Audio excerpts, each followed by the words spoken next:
Hello, this is Mr. White. I'm going to be reading over this whale graveyard assignment. It opens with this question. Why was a massive whale graveyard found in the desert? A prehistoric whale graveyard was discovered in the desert in Chile in South America a few years ago, and no one could figure out how the whales all died together half a mile from the coast, until now.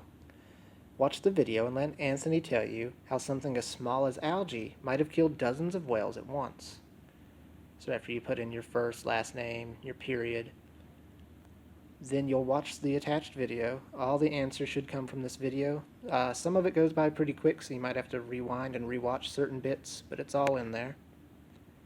And the first question is, how were the whale bones discovered?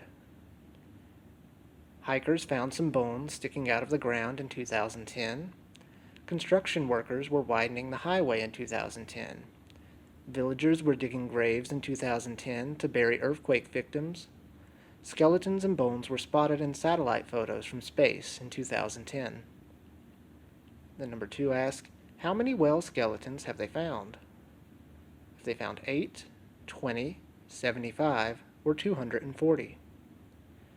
Number 3, choose the other organism skeletons that were found along with the whales, and you'll pick 3.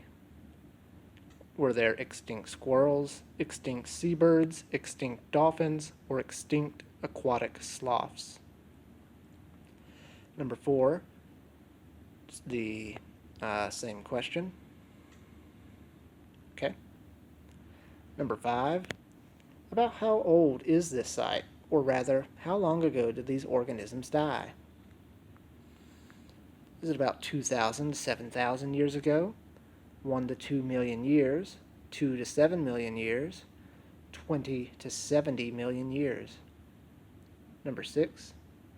What is the theory about how these organisms all died in the same spot so far from the ocean? Is it they were trapped in an inland sea and died when the water dried up?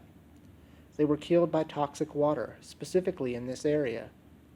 It's a phenomenon. They still aren't sure why it happened. They think the alpha whale led them here to die and created the whale graveyard. Number 7. What causes the water in this area to become toxic? Is it pollution from industries and fertilizer runoff from farming? Is it iron washes down from the Andes Mountains into the ocean? Is it that the water here is too hot for the organisms because it's near the Atacama Desert? Is it all the dying and dead organisms pollute the water and make it toxic? Number 8.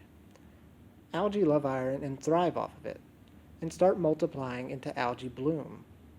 And when the algae die, they sink to the bottom and decompose, which uses up all the oxygen in the water. So sea life starts dying. What is this process called?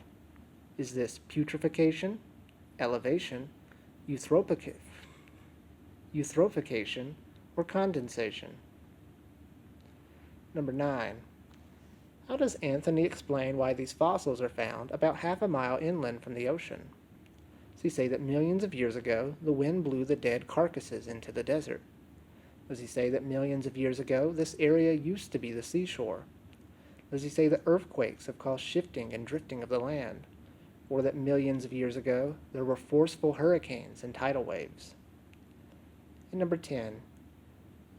Eutrophication still occurs off the coast of Chile, just as it has for millions of years. Is this true or false?